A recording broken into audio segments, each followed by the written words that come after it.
Hello, everybody.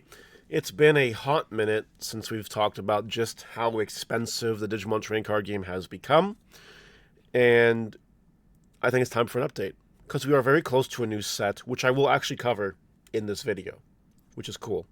So prepare yourselves. You might not like the answers you see in today's video. Is it getting more expensive? It sure is, but there's hope, and I'll explain what that hope is when we get there. Do you guys agree with me or disagree with me? Let me know in the comment section below, and of course, please like and subscribe. Today, we're going to start off with a caveat, Medieval Gallantmon. This is a card that you can choose to play or choose not to play.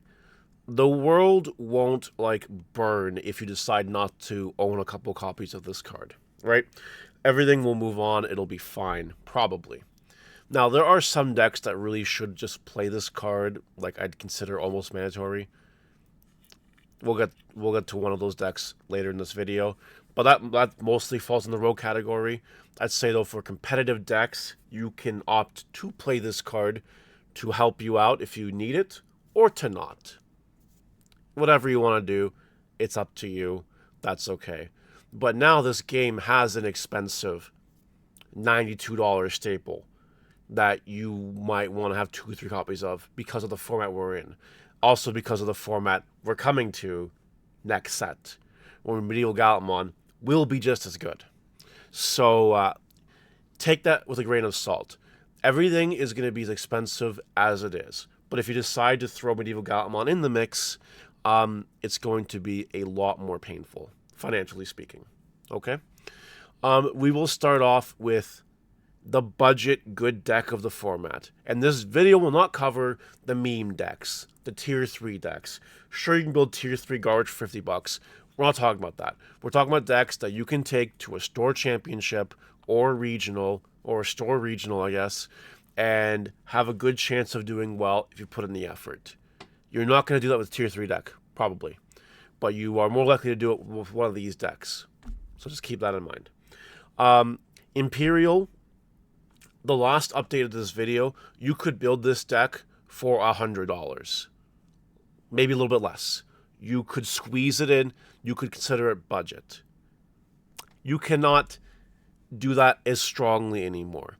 The deck now has a few rares that are a few bucks each, and it has Paildramon, so they're $32 each, which you need 4 of. I'd say that if you shop smartly, intelligently, you can build this deck for $150, but you are looking at more of like a $160-ish to this deck. I'd still consider it budget, and it's still good. But that's that. This is going to be the cheapest deck on this list, compared to its meta counterpart that is also seeing play, Red Purple Imperial. Thanks to the reprint of Shadramon, this card has dipped down a little bit in price. It is comfortably in the 60s, when, depending on when you looked at this card, would comfortably be in the 80s or 90s. So that is progress in the right direction. But it's still $60 a pop for a card that you need 4 of, and Dynamo Beamon is still a $17 rare that you probably want 4 of. So just like that, that's $300 in 8 cards. Fortunately, the rest of the cards aren't that bad, but still, this is at least double the price as Blue-Green Imperial. I would not consider that budget friendly, but that depends on the person, right? You know, I'm trying to think of the average budget player here. I know that there are some people out there that can afford whatever deck. Budget is no obstacle. This video is not for you, unless you just want to listen to me talk, which is okay. I won't say no to that. Royal Knights.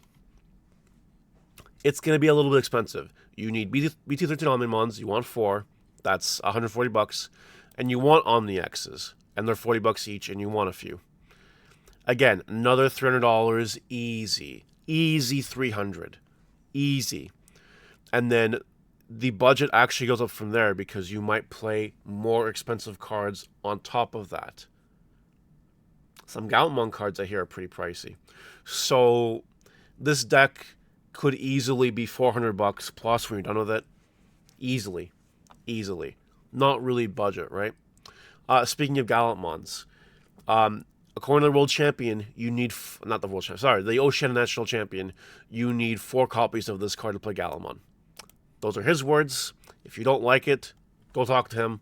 Don't talk to me. But we'll call it $45 for easy math. That's 180 in Gallantmon X's. Plus, you also need Crimson modes, and some people play proto forms. Right, which is actually right here, but for something else. So this deck could be an easy 300. It could be maybe a little bit less. It also could be a lot more. And so that's really that. Wouldn't call that budget. Galaxy. Now, while a Galaxy core itself, like the Night Fang and the Night Fang and the Light Claw cards, the Light Fang and the Night Claw cards, while those cards are cheap, the boss monsters you choose to play are probably not cheap. For example, you'll want a few Hexablaus, they're $4 a pop. So that's $120. I would argue that you need at least one Medieval Gallantmon in this deck. At least one. You might choose to play more. But then if you're following that recommendation, $90. Then you also do want to play things like Gallantmon X in the deck, which is another $44. So it's adding up. Maybe you want to go crazy and play Crimson Mode Ace or something. I don't know. Invisimon luckily isn't expensive anymore, so that's cool. But as you can see there, the deck can be an easy 300 with nothing. And if you go crazy on the deck, it could be worth even more. So Galaxy, not exactly budget. Leviamon. I will give credit to this deck that this deck is probably the second cheapest on the list we're going to cover today. Yeah, Leviamon's $13 super. And yeah, if you're smart, you want 4 proto forms. And this is the cheapest printing. It's $45. That's, again, $180. $180, and if you grab your Leviamons, that's $52. So you got $232. The rest of the deck, I think except for, like, Leviamon X, is, like, very cheap. Very, very cheap.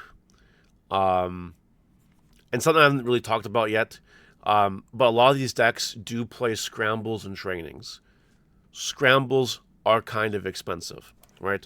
If you search scramble, you can see, there are a few bucks each. Yes, they're getting reprinted. That'll help. We're going to get there in a second.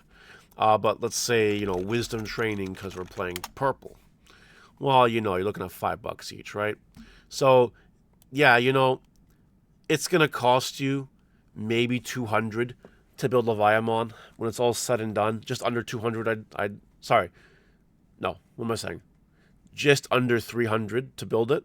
But considering everything else here has been comfortably at $300 or over, definitely pretty cheap. Sakuyamon. This deck was very expensive because of the hype. It has calmed down a little bit. The only really expensive piece left is Ruin mode. You want 3. Maybe 2. Probably 3. This deck actually now is just slightly overpriced for Imperial, which is cool. Blue-green Imperial, that is. So, like, reasonable, budget, cool stuff. Magnamon X. Forget it. Especially playing the Armor Rush version. Oh my god, I'm dying. Forget it. Forget it. Very, very expensive. And last shout out here goes to Yellow Vaccine, 3 Red Angels, whatever. Not pretty either. You want at least 3 of this. That's $100. You want at least 4 of this.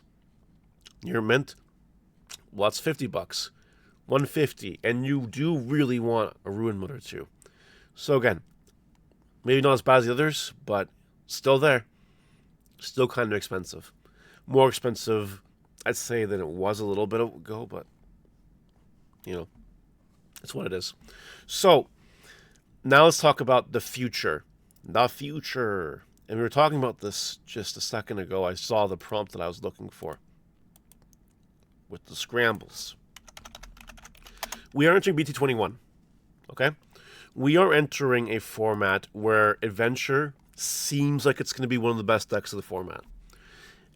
Yes, you need starter decks. I would argue you need 2 of each.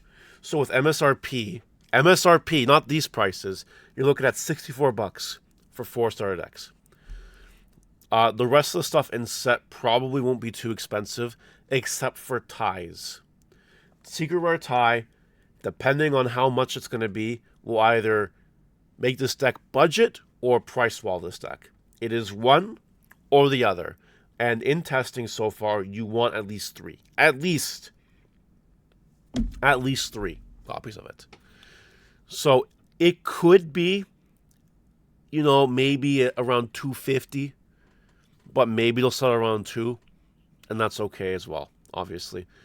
But maybe people will start making some crazy shit. Someone will discover something amazing, and all of a sudden, it's a $400 deck. You never know. So the sky's the limit. But luckily, there are other strategies in the set that look to be a lot more budget, like Crossheart is budget, but we'll see how good that is when the time comes, right? Other various hero strategies look to be a little bit budget. Again, we'll see how those do when everything is all said and done. But maybe it's a little bit hopeful.